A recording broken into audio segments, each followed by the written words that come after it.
bags where heart lies.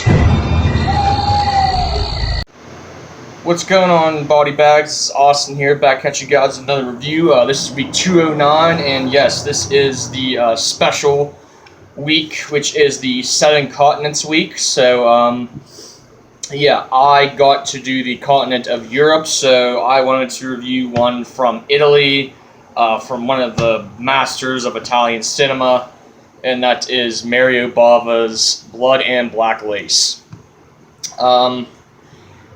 Basically this is a giallo from 1960. God, I can't fucking see. Yeah, it doesn't have the fucking year on here. Whatever, 60s, something like that.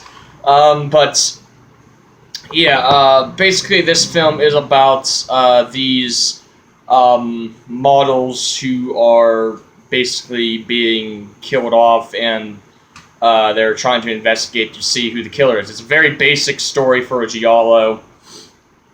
So, the plot really doesn't separate itself from, like, any other, giallo and such like that. But what really sets this film apart is, one, the cinematography in this film is beautiful.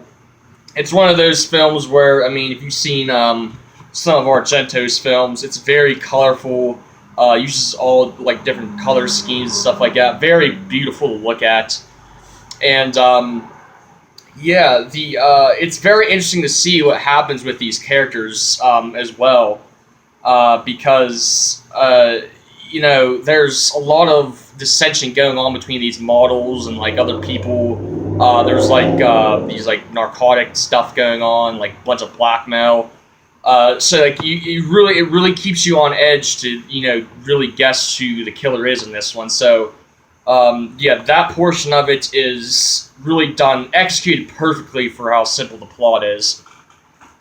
But really what sets this film apart is, the cinematography, like I said. It's just one of the best shot horror films ever.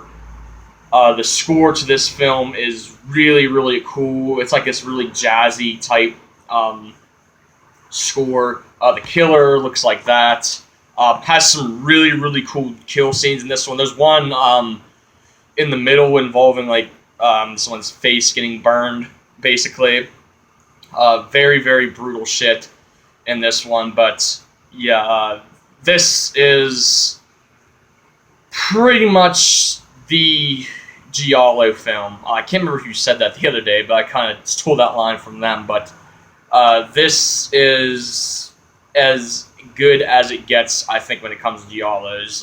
Just executed to perfection. The kills are brutal. It keeps you guessing the entire time.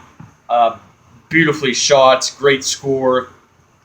When it comes to giallos, and maybe even Italian films in general, it really doesn't get any better than this. This is a absolutely perfect giallo. I can't find any flaws in it. You could complain, the characters and this and that, but listen, Italian films in general that I've seen really don't pay attention much to characters. It's more of a stylized and, style-driven film, which this goes along right with it. So there's no memorable characters or anything in this one. So, definitely a different style for those people who aren't familiar with too many Italian films. So, but I think this film's perfect for what it is, man. I think it's probably the best giallo ever made. Between this and Argento's Deep Red, I think so. But, I've given this film a perfect 10 out of 10. Really one of the best Italian films and best horror films ever made, I think so. This film's just, it's beautiful, man. It's great shit. So, that's going to do it for my review. Stay tuned for the rest of the week for other great reviews. And, I'll catch you guys next week. Peace.